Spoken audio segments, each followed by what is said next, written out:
بسم اللہ الرحمن الرحیم۔ آج ہم پڑھیں گے مصادر کا بطور امدادی افعال استعمال۔ سب سے پہلے ہم اس بات کی وضاحت کریں گے کہ مصادر کیا ہوتے ہیں اور افعال کیا ہوتے ہیں، اور مصادر کو امدادی افعال کے طور پر کیسے استعمال کیا جاتا ہے۔ سب سے پہلے میں اس بات کی وضاحت کروں گی کہ مصدر کیا ہوتا ہے۔ مصادر جمع ہے مصدر کی۔ مصدر سے مراد ہے ایسے الفاظ جن میں کسی کام کا کرنا یا ہونا واقع ہوتا ہے، اور اگرچہ یہ کام تو ہو جاتا ہے لیکن اس سے یہ ظاہر نہیں ہوتا کہ کام جو واقع ہوا ہے اس کا زمانہ کون سا تھا۔ کیا وہ زمانہ حال میں ہوا ہے، کیا وہ زمانہ ماضی میں ہوا ہے، یا وہ زمانہ مستقبل میں ہوا ہے، بلکہ صرف ہمیں مصدر سے یہ معلوم ہوتا ہے کہ کوئی کام کیا گیا ہے۔ اس کی مثال اس طرح سے ہم دے سکتے ہیں جیسے کھانا، رونا اور سونا وغیرہ۔ چونکہ کھانا میں کچھ کھانے کے بارے میں پتہ چلتا ہے، رونا میں رونے کے حوالے سے پتہ چلتا ہے، اور سونا سے سونے کی کیفیت ظاہر ہوتی ہے۔ لیکن چونکہ کسی زمانے کا نہیں پتہ چلتا کہ یہ کس وقت ہوا، کس دور میں ہوا، تو اس چیز کو ہم، کام کی اس کیفیت کو ہم مصدر کہتے ہیں۔ مصدر کی پہچان یا اس کی علامت نون الف نا ہے، یعنی ایسے افعال جن کے آخر میں نون الف نا آیا، یعنی کھانا، پینا، رونا، سونا، جاگنا وغیرہ، وہ مصادر کہلاتے ہیں۔ مصدر کے بعد ہم دیکھیں گے کہ فعل کیا ہوتا ہے۔ فعل سے مراد یہ ہے کہ کسی کام کا کرنا یا ہونا، جیسے میں نے مصدر میں بتایا کہ کسی کام کا وقوع پذیر ہونا، کسی کام کا واقع ہونا۔ جیسے مثال اس کی یہ ہے، احمد کپڑے دھوتا ہے۔ دھوتا میں یہ پتہ چلتا ہے کہ احمد جو ہے وہ زمانہ حال میں، یعنی موجودہ وقت میں وہ کپڑے دھو رہا ہے یا دھوتا ہے، یا اس کی یہ عادت ہے کہ وہ کپڑے دھوتا ہے، یعنی اس میں کپڑے دھونا فعل ہے، اور اس کے ساتھ ساتھ اس کا زمانہ بھی ظاہر ہو رہا ہے، یعنی وہ ماضی میں نہیں کپڑے دھوتا تھا، مستقبل میں نہیں دھوتا تھا، بلکہ وہ زمانہ حال میں کپڑے دھوتا ہے۔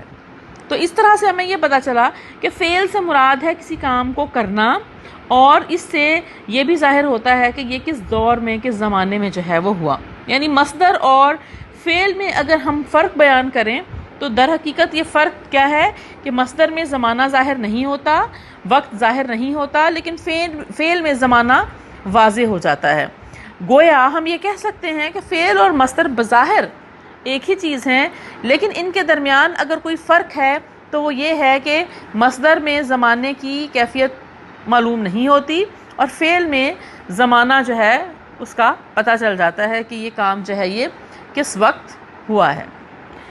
ان دونوں چیزوں کو، یعنی مصدر اور فعل کی وضاحت کرنے سے مقصد یہ ہے کہ چونکہ ہم نے یہ پڑھنا ہے کہ امدادی افعال کیا ہوتے ہیں، تو امدادی افعال کو سمجھنے کے لیے ہمارے لیے ضروری ہے کہ ہمیں پتہ ہو کہ افعال کیا چیز ہیں، اور مصادر، چونکہ مصادر کو ہم نے استعمال کرنا ہے امدادی فعل کے طور پہ، تو ہمیں یہ بھی پتہ ہونا چاہیے کہ مصادر کیا چیز ہیں۔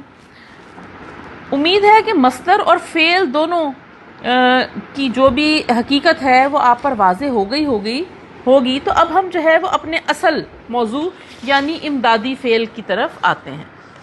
امدادی فعل، جس کو فعل معاون بھی کہتے ہیں، جس کو مددگار فعل بھی کہتے ہیں، ظاہر ہے اس کے نام سے ظاہر ہے امدادی یعنی مدد کرنے والا، امداد کرنے والا، اور افعال یعنی فعل کی جمع، اور فعل معاون جو ہے، معاون کا مطلب بھی مددگار ہوتا ہے۔ اس کی تعریف کچھ ہم یوں کر سکتے ہیں کہ ایسا مددگار فعل جو اصل فعل کے ساتھ مل کر جملے میں زور پیدا کرتا ہے، فعل معاون یا امدادی فعل کہلاتا ہے۔ اب سوال یہ پیدا ہوتا ہے کہ مدد کی ضرورت ظاہر ہے کہ اسی وقت ہوگی جب اصل فعل موجود ہوگا۔ مثال کے طور پر اگر ہم یوں ایک فقرہ لکھتے ہیں کہ بچہ رو پڑا، تو بچہ اس جملے میں فاعل ہے، یعنی کام کرنے والا ہے۔ رو فعل ہے اور پڑھا جو ہے یہ امدادی فعل ہے۔ گویا ہم یہ کہہ سکتے ہیں کہ جملے میں بچہ فاعل ہے، رونا فعل ہے اور پڑھنا امدادی فعل ہے۔ گویا فعل اصل یا اصل فعل جو ہے وہ کیا ہے؟ رونا، یعنی ہم بچے کے رونے کی کیفیت کو بیان کر رہے ہیں۔ بچہ جو کہ ایک فاعل ہے، فاعل کہتے ہیں کام کرنے والے کو، تو اس میں بچہ کیا ہے؟ اس نے کیا کام کیا؟ رونے کا کام کیا۔ تو بچہ جو ہے وہ فاعل ہے اور رونا فعل ہے، اور ایک دوسرا فعل اس کے اندر موجود ہے، وہ کیا ہے؟ پڑھا، یعنی پڑھنا مصدر سے جو فعل بنایا گیا وہ فعل کیا ہے؟ پڑھا۔ اس فعل کے اندر جو ہے وہ زمانہ ظاہر ہے، یعنی مصدر کی شکل جب تبدیل ہو گئی اور وہ فعل میں تبدیل ہو گیا، تو پڑھا سے مراد یہ ہے کہ یہ گزرے ہوئے وقت کی بات بتائی جا رہی ہے کہ بچہ رو پڑا تھا۔ گویا اس سے ہم یہ سمجھ سکتے ہیں کہ فعل معاون جملے میں اصل فعل کے ساتھ بعد میں دوسرے فعل کے طور پر استعمال ہوتا ہے اور اصل فعل کی مدد کرتا ہے۔ اب اس میں کچھ چیزیں جو ہیں وہ ہمارے سمجھنے والی ہیں، یعنی فعل اصل جو ہے، اصل فعل، یعنی جیسے کہ اس میں رونا اصل فعل ہے تو اصل فعل پہلے جملے میں آتا ہے اور امدادی فعل جملے میں بعد میں استعمال ہوتا ہے۔ اسی طرح سے ہم دیکھتے ہیں کہ اصل فعل جو ہے اس کی اہمیت مرکزی یا بنیادی ہے اور امدادی فعل کی اہمیت ثانوی ہے، یعنی گویا ہم یہ کہہ سکتے ہیں کہ اصل اہمیت جو ہے وہ اصل فعل کی ہے، اور جو بعد میں دوسرا فعل استعمال ہوا ہے جس کو ہم امدادی فعل کہتے ہیں، یہ امدادی فعل جو ہے اس کا مقصد یہ ہے کہ یہ جملے میں زور پیدا کرتا ہے، جملے میں وضاحت پیدا کرتا ہے، لیکن اگر یہ جملے میں نہ بھی ہو تو اس کے بغیر کام چل سکتا ہے۔ جیسے مثال کے طور پر اگر ہم یہ کہیں کہ بچہ رویا، تو پتہ تو چل گیا کہ بچہ رویا، لیکن بات کی کیفیت کی وضاحت کرنے کے لیے اس میں لفظ پڑھنا جو ہے وہ استعمال کیا گیا۔ تو اس طرح سے اصل فعل جو ہے رونا جو ہے وہ اصل فعل ہے، اور پڑھنا جو کہ بعد میں استعمال ہوا وہ امدادی فعل ہے۔ تو یہ ہمیں ہمیشہ یاد رکھنا ہے کہ جب بھی کسی جملے میں امدادی فعل استعمال ہوگا وہاں پر اصل فعل پہلے ہوگا اور امدادی فعل بعد میں ہوگا۔ دوسری بات یہ ہے کہ ہر وہ جملہ جس میں امدادی فعل استعمال ہوا ہے اس میں دو افعال کا ہونا ضروری ہے۔ پہلا فعل جو ہے اس کو ہم اصل فعل سمجھیں گے اور دوسرا جو ہے وہ امدادی فعل کے طور پر استعمال ہوگا۔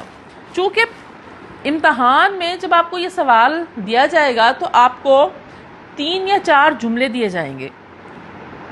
ان 3 یا 4 جملوں میں سے آپ نے صحیح جملہ تلاش کرنا ہے، یعنی وہ جملہ جس میں امدادی فعل کو صحیح طور پر استعمال کیا گیا ہے۔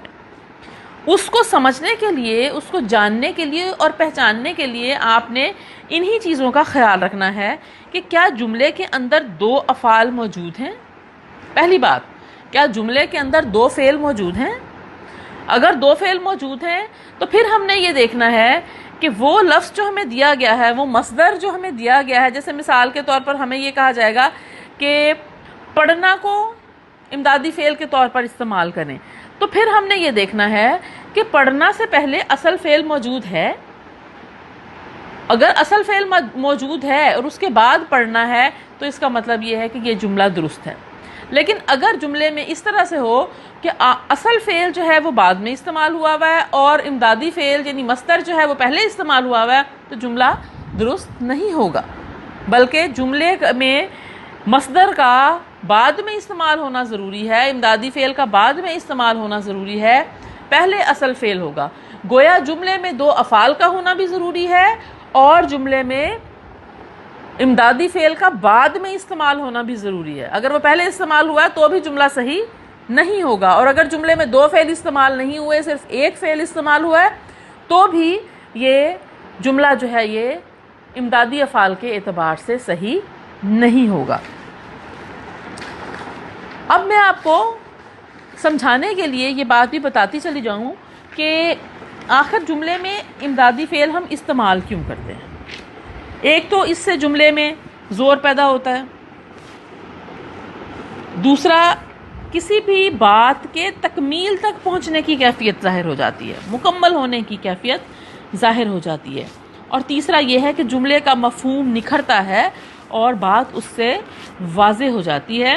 یعنی یوں کہا جا سکتا ہے کہ بات کی وضاحت کے لیے، کلام میں اثر اور زور پیدا کرنے کے لیے امدادی افعال کا استعمال کیا جاتا ہے۔ اب میں مشق کے لیے اور آپ کو امدادی افعال کی مزید وضاحت کے لیے چند مثالیں جو ہیں وہ آپ کے سامنے آپ کو دکھاؤں گی۔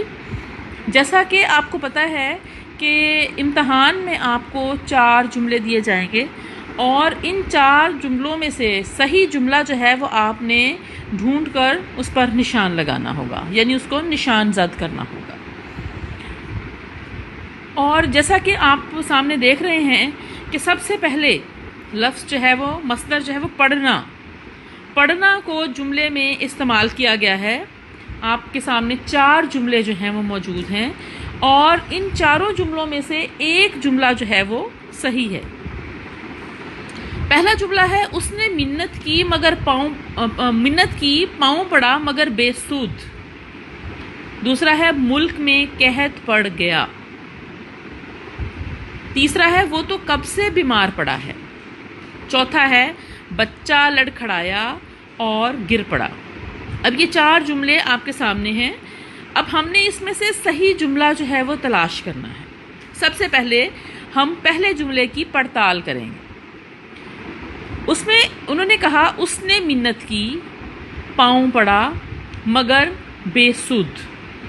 پاؤں پڑا، اب یہاں پر پاؤں جو ہے وہ فعل نہیں ہے اور پڑا جو ہے وہ فعل ہے، اگرچہ پڑھنا کو ہم نے امدادی فعل کے طور پر استعمال کرنا ہے، مگر یہاں پر پاؤں پڑا یعنی پڑھنا جو ہے وہ اصل فعل کے طور پر استعمال ہوا ہے، فعل معاون کے طور پر استعمال نہیں ہوا۔ اب ہم دوسرے جملے کو دیکھیں گے، ملک میں قحط پڑ گیا۔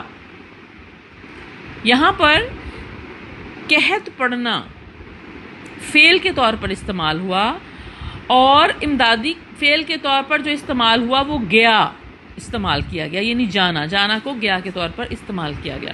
یعنی یہاں پر پڑھ کو استعمال تو کیا، پڑھنا کو یعنی اس مصدر کو استعمال تو کیا، لیکن جملے میں چونکہ اسے پہلے استعمال کیا گیا ہے تو یہ فعل کے طور پر ہم اس کو سمجھیں گے کہ یہ فعل کے طور پر استعمال کیا گیا، امدادی فعل کے طور پر استعمال نہیں کیا گیا، کیونکہ فعل پہلے آتا ہے اور امدادی فعل بعد میں آتا ہے۔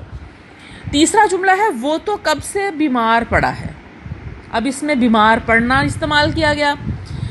ان تینوں جملوں میں ہم نے ایک بات جو غور جس پہ کیا وہ یہ ہے کہ سب سے پہلے تو یہ ہے کہ جملے میں 2 افعال ہونے ضروری ہیں۔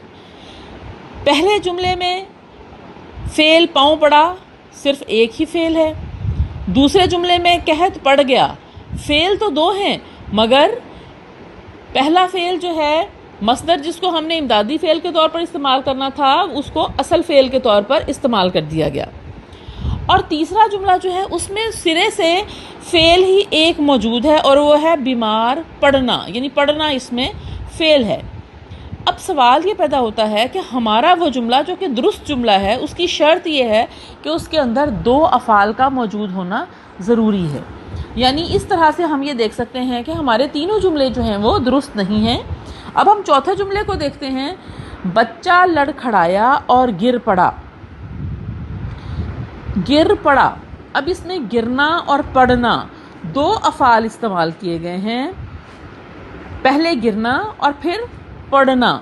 تو یہ فقرہ جو ہے یہ درست فقرہ ہے اور یہ ہماری شرط کو پورا کرتا ہے، یعنی اس میں امدادی فعل کے طور پر جس مصدر کو استعمال کیا گیا وہ ہے پڑھنا، اور پڑھنا جو ہے وہ بعد میں استعمال کیا گیا پڑا، اس سے پہلے گرنا، گر پڑا، یعنی اس میں گرنا جو ہے وہ پہلے استعمال کیا گیا ہے اور پڑھنا جو ہے وہ بعد میں استعمال کیا گیا ہے۔ گویا دونوں شرطیں پوری ہوتی ہیں، 2 افعال بھی موجود ہیں اس کے اندر، اور جو ہمارا مصدر ہے وہ امدادی فعل کے طور پر فقرے میں بعد میں موجود ہے دوسرے نمبر پر، پہلے نمبر پر جو ہے وہ اصل فعل یعنی گرنا موجود ہے۔ گویا ہمارا یہ چوتھا جملہ جو ہے یہ درست ہے۔ اب ہم دوسری مثال دیکھتے ہیں، رہنا۔ یعنی رہنا مصدر کو ہم امدادی فعل کے طور پر استعمال دیکھیں گے ہم اس کا، اور ہم 4 جملوں میں سے ایک صحیح جملہ جو ہے اس کو تلاش کریں گے۔ رہنا کا پہلا جملہ بنایا گیا ہے بس چپ رہو۔ اب اس جملے میں چپ رہنا ایک ہی فعل ہے جو کہ استعمال کیا گیا ہے، اس کے اندر 2 فعل موجود نہیں ہیں۔ تو جب ایک ہی فعل موجود ہے تو دوسرا فعل یعنی مددگار فعل جو ہے اس کی کوئی موجودگی نہیں ہے۔ دوسرا جملہ ہے مختار قصور میں رہتا تھا، یعنی اس میں مختار قصور میں رہتا تھا، رہنا ایک ہی فعل موجود ہے، اس کے اندر دوسرا فعل موجود نہیں ہے۔ یعنی جب مددگار فعل یا امدادی فعل ہوتا ہے تو وہ اصل فعل کے بعد دوسرا فعل آتا ہے، جبکہ اس فعل کے اندر، اس جملے کے اندر جو ہے وہ صرف ہمیں ایک ہی فعل نظر آ رہا ہے، گویا یہ جملہ بھی درست نہیں ہے۔ تیسرا جملہ ہم دیکھتے ہیں آپ اتنی دیر کہاں رہے۔ اس جملے میں بھی ایک ہی فعل استعمال کیا گیا ہے، کیونکہ آپ اتنی دیر کہاں، یہ چاروں لفظ جو ہیں یہ افعال نہیں ہیں، بلکہ اس میں ایک ہی فعل ہے اور وہ ہے رہے، یعنی رہنا۔